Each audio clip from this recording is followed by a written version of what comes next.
Atenção, crianças, mães, pais, avós e amigos do Jardim Bela Líria.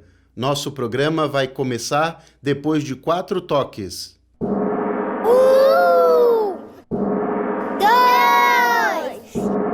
3, 4.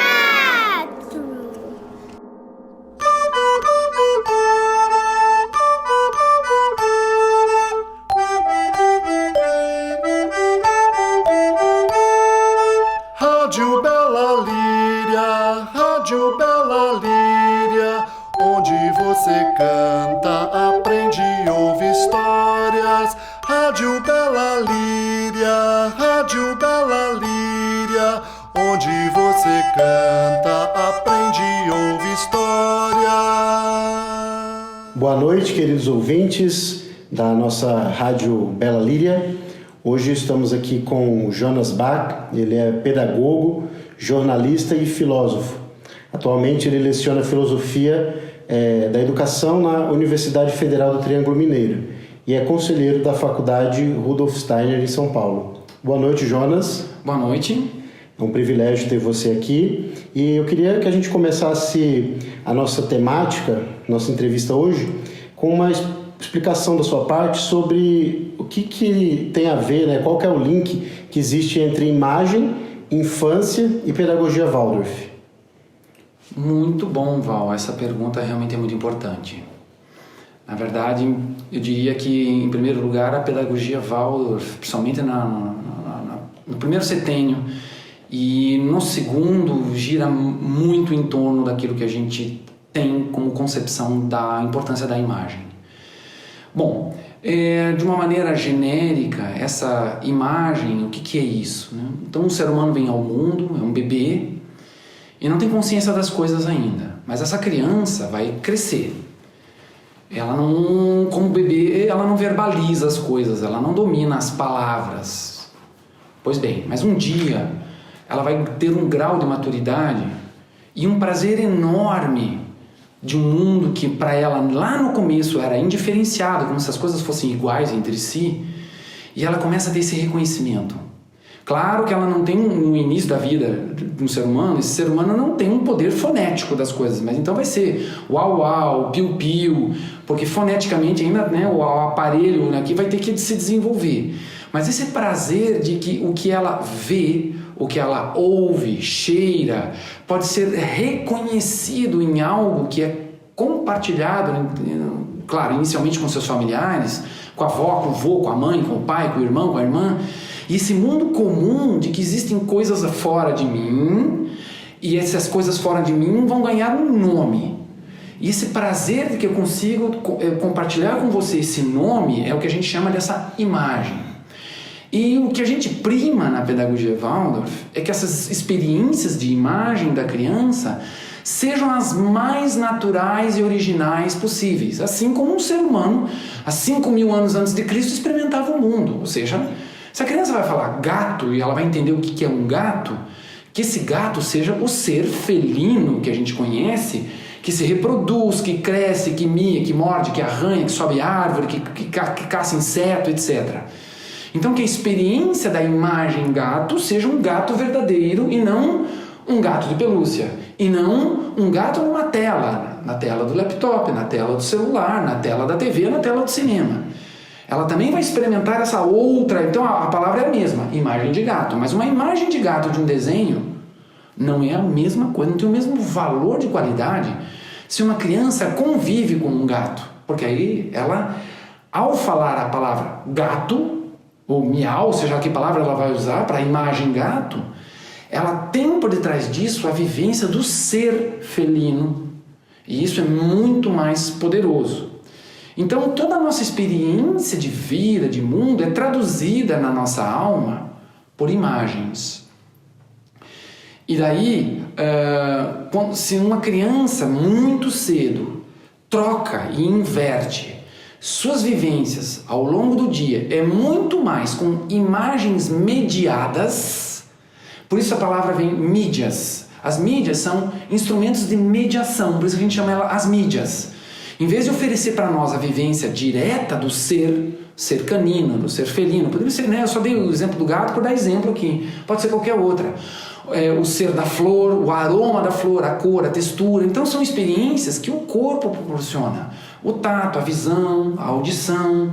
E tudo isso é o que a gente chama na pedagogia Waldorf de uma imagem viva, de uma imagem vivenciada pelo ser da criança. Então qual é a conexão com a pedagogia Waldorf? É essa nossa valorização dessa qualidade dessa imagem.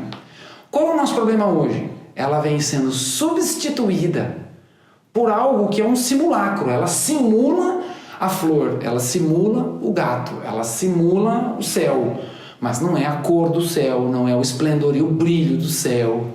É nesse sentido. Perfeito. A gente pode fazer até um link com o que você acabou de falar. A gente recebeu aqui uma pergunta sobre como as imagens elas podem interferir no desenvolvimento da criança. Então, dentro do que você está falando aí, você poderia explicar para a gente como é que acontece essa interrupção, essa interferência? Perfeitamente. Para nós, na pedagogia Waldorf, imagem é aquilo que alimenta a alma de um ser humano. Então, o povo construiu um paralelo, Val. Olha só. Nós temos noções de certas substâncias que são benéficas e outras que são maléficas para o corpo. Se a gente ingere, se a pele entra em contato, se a gente respira. Se for uma substância nociva, isso pode comprometer em termos problemas com a saúde. Tá? No equivalente, em vez de falarmos de substâncias, as imagens elas podem ter efeito benéfico ou maléfico na alma de um ser humano. A alma, eu quero dizer, esse mundo interior aqui. Então, dependendo da imagem, essa imagem pode atuar em mim e me tornar uma pessoa mais insensível. Ou pode ser uma imagem que me sensibiliza. Essa imagem pode me abrir para a realidade. Ela pode me deixar uma pessoa de coração aberto para as coisas. Mas pode ser uma imagem que me alimenta negativamente e eu me fecho. Talvez nós adultos tenhamos mais...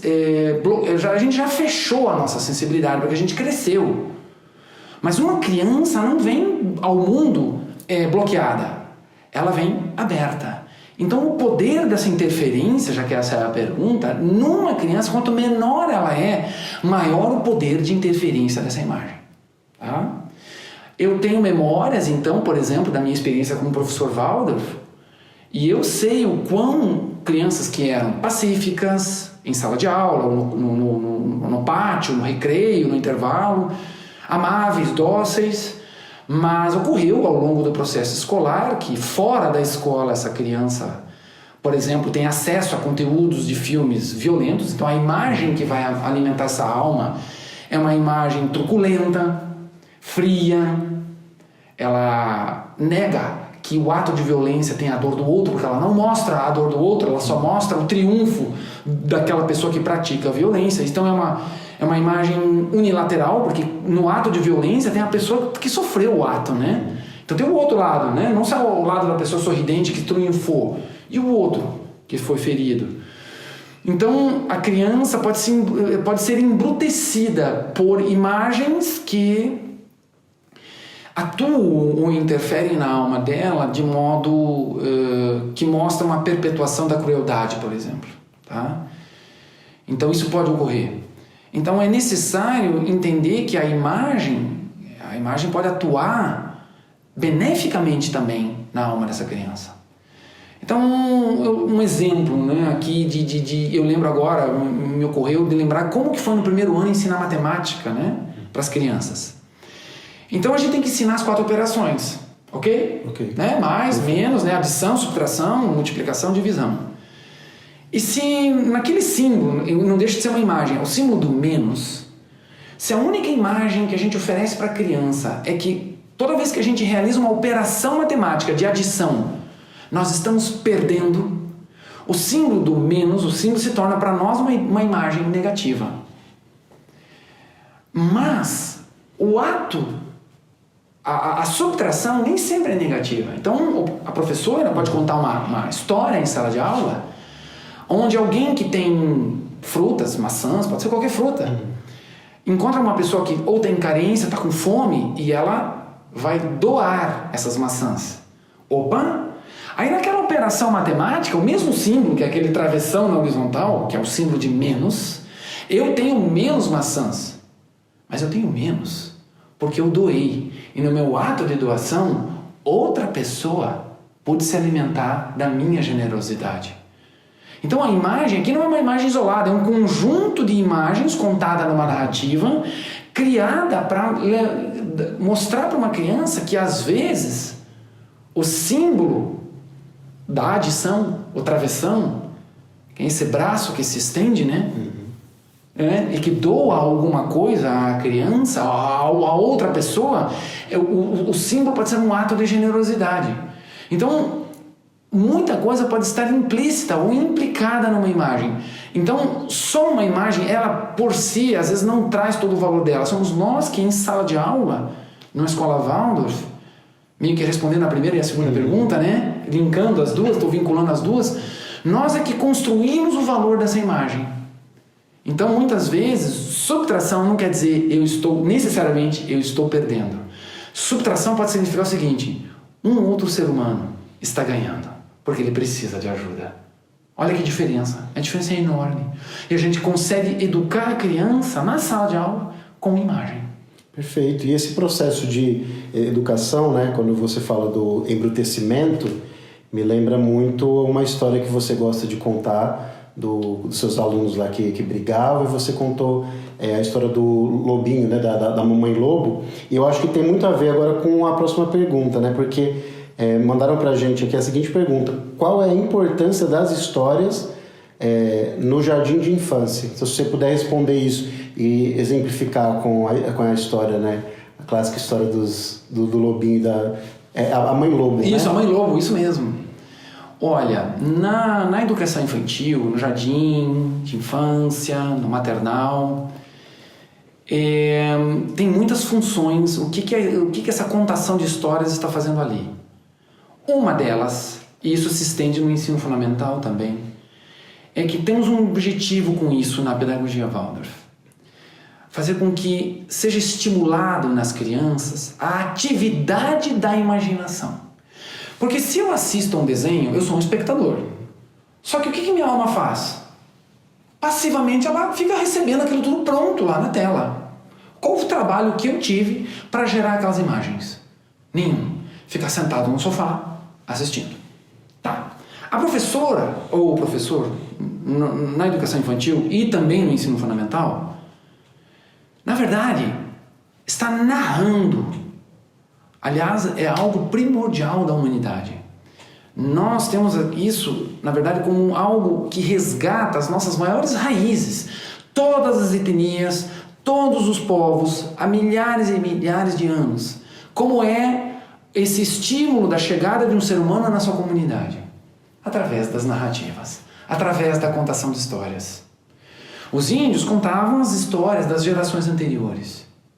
Contavam as sagas dos heróis. Mas não só os índios, os africanos, os japoneses, os chineses, os aborígenes, todos. Então a pedagogia faz a mesma coisa. Por quê? Porque a criança não recebe nenhuma imagem pronta da professora. O que ela vai ter que fazer? Criar dentro dela, imaginar. Sabe qual é a vantagem? Cada criança, apesar que a professora contou uma história só, cada criança imaginou do seu jeito. Sabe como é que a gente prova isso? A hora que a gente pede para desenhar. O que a criança faz?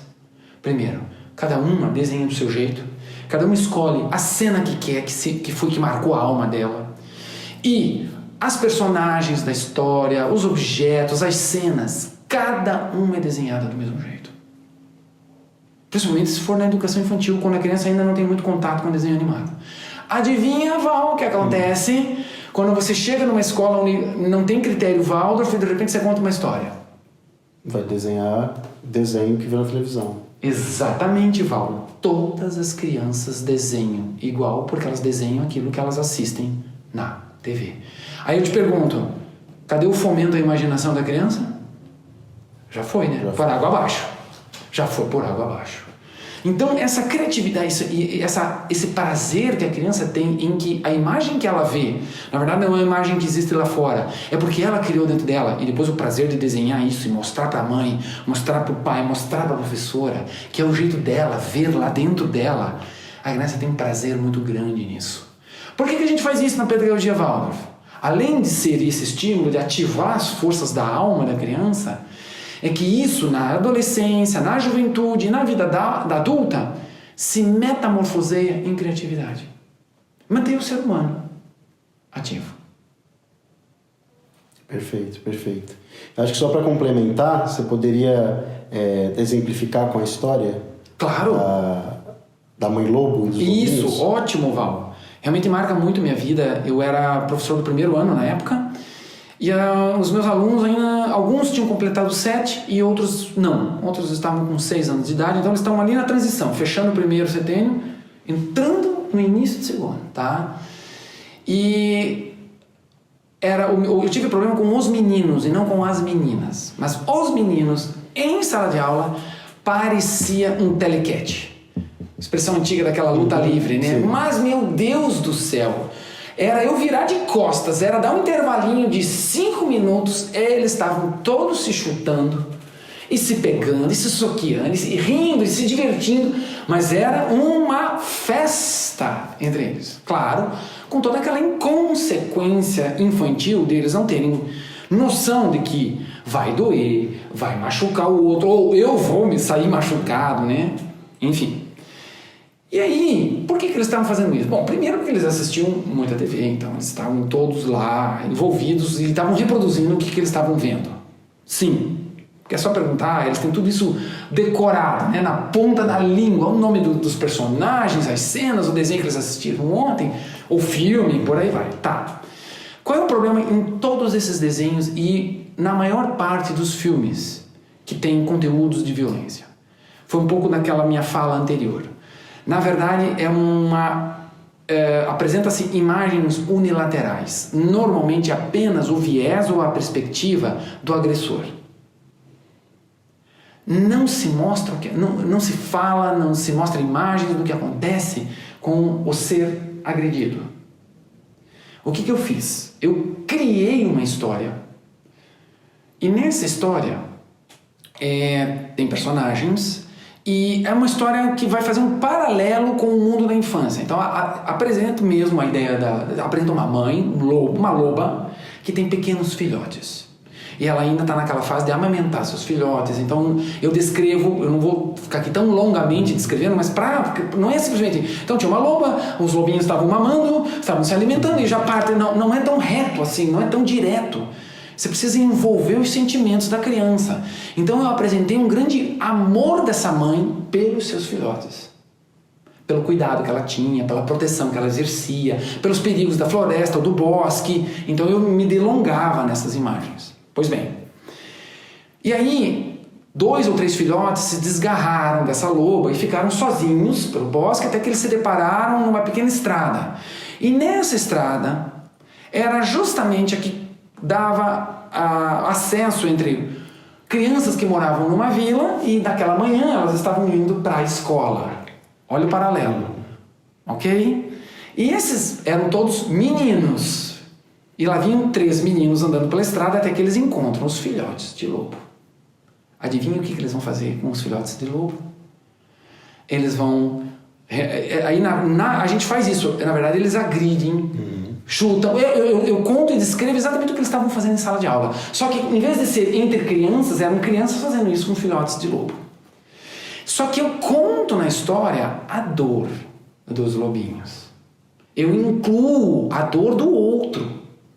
E depois eu incluo a dor da mãe lobo. Então eu incluo o sofrimento. E eu fico aqui nesse sofrimento, não é rapidinho não. A gente tem que mostrar imagens. E aí eu fiz o uivo dessa mãe quando ela viu os filhotes machucados. Então tem que ter um som de algo, de um som de dor. Então, de fato, naquele dia, então tinha essa narrativa, se delongou e tudo. E eu pude observar nos dias seguintes que as crianças absorveram o que havia por mensagem atrás da história narrada. E eles vieram bem mais cautelosos e a menos uns com os outros e pararam, pelo menos nas próximas 2 semanas. O fenômeno desagradável de vê-los assim lá, né, trocando pontapés e outras coisas, voltou. Mas adivinha por que voltou, Val? Porque eles continuam assistindo conteúdos inapropriados para suas idades. Então a gente, professor Waldorf, tem que reiterar, trazer de uma outra maneira, insistir, porque numa história só não faz esse milagre todo. Ela atua, porque ela tinha uma intenção de quem estava narrando. Perfeito. Eu acho que você pode até deixar uma imagem, uma frase final para os nossos pais, né, e os nossos ouvintes, porque eles realmente são os que vão cooperar com esse nosso trabalho, né? A gente costuma falar que a pedagogia Waldorf, ela precisa da comunidade, não é realizada apenas na escola, é algo que vai além dos muros da escola. Você poderia então deixar uma imagem, uma mensagem para os nossos ouvintes? Ótimo, muito bem colocado, Val. Na verdade, assim, nós temos ideais na pedagogia Waldorf e nós, docentes, passamos anos e anos estudando para entender toda a importância daquilo que a gente traz para uma escola, para uma sala de aula. O recado que eu tenho a dar para todas as famílias é o seguinte: quanto maior for essa parceria na educação entre os docentes e as famílias, nesse entendimento de que só a escola ela não faz tudo na educação de um ser humano, a família também é muitíssimo importante. Então, a vida da criança fora da escola é super importante para tudo que vai acontecer no seu desenvolvimento, na sua evolução como ser humano. Então, quando uma família se abre para entender e entrar em sintonia com tudo isso que nós estamos trazendo como educadores Waldorf, quem sai ganhando é a criança. As meninas e os meninos que vêm parar numa escola Waldorf. Então, nesse sentido, que toda a escola Waldorf faz isso que a Bela Líria está fazendo, levando esclarecimento, conscientização às famílias, para fortalecer esse elo. Nós somos parceiros e precisamos fortalecer nossas parcerias. Nós estamos aqui em nome desses pequenos seres que chegaram ao mundo e que ainda vão levar um tempo para conquistarem uma autonomia de um ser adulto. Enquanto eles não são, nós estamos escolhendo, selecionando o que é melhor para eles. E quanto mais professoras, professores, mães e pais falarem a mesma língua naquilo que concerne a nossa preocupação comum, que é a infância, tanto melhor para cada criança. Muito bom. Muito obrigado, Jonas, pela sua participação. Queria também agradecer aos nossos ouvintes e dizer que o Jonas está disponível para depois desse bate-papo. Se você tiver alguma dúvida, se você quiser entrar em contato conosco, nós teremos o maior privilégio em responder. E também, se quiser sugerir outros temas para as nossas próximas entrevistas, você também, meu querido ouvinte, você está livre para fazer isso. A Rádio Bela Líria, ela está aqui com o objetivo de informar, de encantar, de trazer novas cores para esse mundo meio acinzentado que estamos vivendo. Então, participe conosco e boa noite. Boa noite.